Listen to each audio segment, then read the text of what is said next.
नमस्ते, श्रीदेवी चैनल पर आप सब स्वागत है। बेटा विवाह गीत लेके आई हूँ। बाबा के दुआरवा एक हरदी का पेड़वा, हरदी फूलाई आधी रात जी।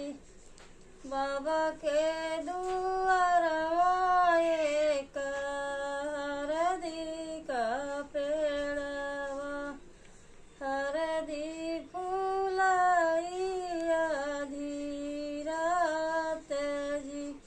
घोड़वा चढ़ल आई दुल्हे कावने रामा, देखे लगे हरदी का फूल जी।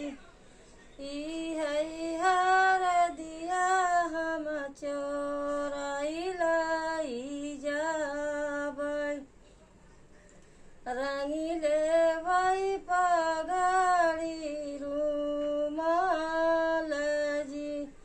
ई है हरदिया हम चोराई लाई जाबै, रंगीले वही पगड़ी रूमाल जी।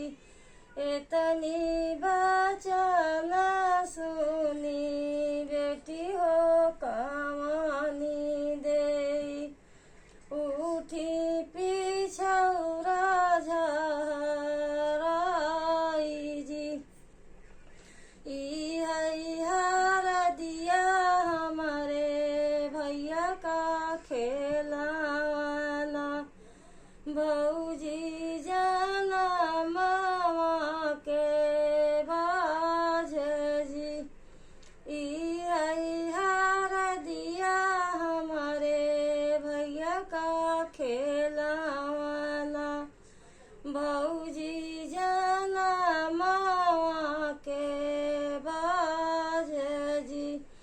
इतनी बचन सुनी दुल्हे कावने रामा, उठे चौकेरी सियाई जी। इतनी बचन सुनी दुल्हे कावने रामा, उठी गए चौकेरी सियाई जी। तोहरी बहिनिया सरऊ चौके पे छोड़बै, चल जबै बजना बजाई जी।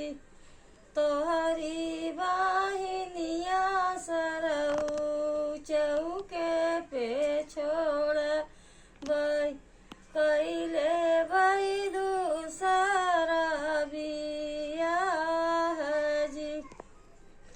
इतनी बचन सुनी भैया हो कवाने रामा, सुन जी जरा राज हमार जी।